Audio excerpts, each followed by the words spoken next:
అంటే జేపీ గారు ఎప్పుడైతే పోటీ చేయను నేను తప్పుకుంటానన్న సందర్భంలో నేను అసలు ఇంకా ఏ పొలిటికల్ పార్టీ వద్దు, సైలెంట్గా కూర్చుందాం అనే దాంట్లో ఉన్నాను.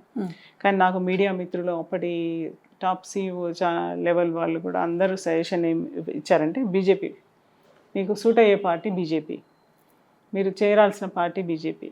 ఇప్పుడు అప్పుడున్నట్టు బీజేపీ లేదు, ఇప్పుడు బీజేపీ చాలా డ్రాస్టిక్ చేంజెస్ ఉన్నాయి అని చెప్పారు. ఈవెన్ బీఆర్ఎస్ నుంచి తర్వాత బీజేపీ నుంచి అన్ని పార్టీల నుంచి నాకు జాయిన్ అవ్వమని చెప్పినా కూడా నేను జాయిన్ అవ్వకుండా ఒక్క సంవత్సరం దానికి సంబంధించిన మేనిఫెస్టో, అసలు జాతీయ పార్టీ ఎటువంటి మేనిఫెస్టో పెట్టింది, అభివృద్ధి అని అన్నప్పుడు ఎటువంటి క్రైటీరియా తీసుకుంది అని చెప్పినప్పుడు మనకు మిలీనియం టైంలో కొన్ని ఐక్యరాజ్య సమితి కొన్ని నిర్ణయాలు తీసుకుంది. దాంట్లో ఓకే, ఆ నిర్ణయాలు తీసుకున్న దాన్ని యాజ్ ఇట్ ఈస్గా ఇప్పుడు ఇంప్లిమెంట్ అవుతున్నాయి. దాంట్లో పెట్టుకున్న మినిమం ఎజెండా అని తీసుకున్న సందర్భంలో అదే మేనిఫెస్టో కింద బీజేపీ పెట్టుకున్నది జాతీయ స్థాయి. బీజేపీలో మీ తొలి అడుగు ఏంటి, అసలు ఏ పాత్ర పోషించారు? యాక్చువల్గా నేను బీజేపీలో జాయిన్ అయిన తర్వాత 2015లోనే చాలామంది పెద్దలు సజెషన్స్ ఇవ్వడం వల్ల నేను కూడా స్టడీ చేసుకొని పార్టీ నేను ఇమ్మడగలుగుతానా లేదా, చేయగలుగుతానా లేదా, ఎందుకంటే పెద్ద పార్టీ ఇది. లోక్సత్తా అనేది ఒక చిన్న పార్టీ, దాంట్లో ఉన్న కమిట్మెంట్స్, దానికి సంబంధించిన విషయాల అవగాహన, దానికి సంబంధించినవి వేరే ఉంటాయి. ఇక్కడ మళ్ళీ నేను జీరో నుంచి మొదలు పెట్టాలి. జీరో నుంచి మొదలు పెట్టాలన్నప్పుడు నేను జీరో నుంచే వెళ్దామని డిసైడ్ అయిపోయి వెళ్ళినా. నేను మళ్ళీ నా లైఫ్ని 2015 నుంచి మళ్ళీ మొదలుపెట్టా జీరో నుంచి. నాకు అసలు ఏం తెలియదు అనేటట్టే వెళ్ళిపోయిన తర్వాత పార్టీ నా స్కిల్స్ని, నా టాలెంట్ని గుర్తించి నాకు పార్టీలో మొట్టమొదటిగా నాకు అసైన్ చేసిన వర్క్ ఏంటిదంటే,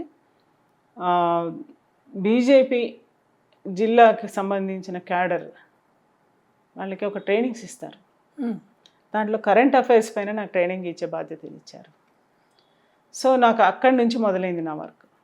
సో మొత్తం తెలంగాణ అంతా నేను అసలు ఇంత పెద్ద పార్టీలో నేను పనిచేయగలుగుతానా, ఎవరిని గుర్తుపట్టగలుగుతానా, నన్ను ఎవరైనా గుర్తుపడతారా, గుర్తుపట్టలేరా, ఎందుకంటే బీజేపీకి బూత్ లెవెల్ నుంచి టీం ఉంటుంది. అలాంటి పరిస్థితుల్లో నేను వెళ్ళగలుగుతానా అని అనుకున్నప్పుడు నాకు రాష్ట్రం అంతా తిరిగే అవకాశం ఇచ్చింది బీజేపీ. ఇచ్చి ఎక్కడైనా వెళ్ళగలుగుతా. కిషన్ రెడ్డి గారు డైరెక్ట్ జాయిన్ అయ్యే రోజు చెప్పేశారు, మీడియా అడిగారు, మీరు ఎందుకు బీజేపీలో జాయిన్ అయ్యారా అని అడిగారు. నాకు అడిగితే డెఫినెట్ మోదీ గారు చేస్తున్న అభివృద్ధిని చూసి జాయిన్ అయినా. అంటే కిషన్ రెడ్డి గారు వెనక నేను చెప్తాను, మీరు ఏదన్నా అడగండి ఆమె చెప్పేస్తుంది, ఆమెకేం భయం లేదని చెప్పారు.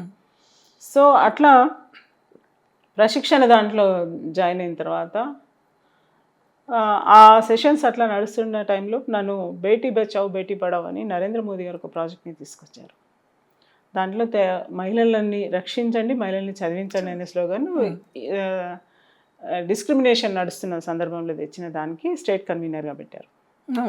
పెట్టిన తర్వాత దానికి WCD నుంచి తెలంగాణ సెంట్రల్ WCD నుంచి అసోసియేట్ అయిన ప్రాజెక్ట్ అది. సో నేనేం చేశానంటే, ఇంకా నాకు అవకాశం దొరికింది కదా, నేను దాన్ని క్రియేట్ చేసుకున్నాను. నేను మొత్తం తెలంగాణలో government schools, colleges, degree colleges, A private and government schools ఎక్కడ ఎట్లా పాసిబిలిటీ ఉంటే అక్కడ ఒక స్ట్రక్చర్, ఒకటి థీమ్ తయారు చేసుకొని దాని ప్రకారం సెషన్స్ తీసుకోవడం, స్కూళ్ళలో అవేర్నెస్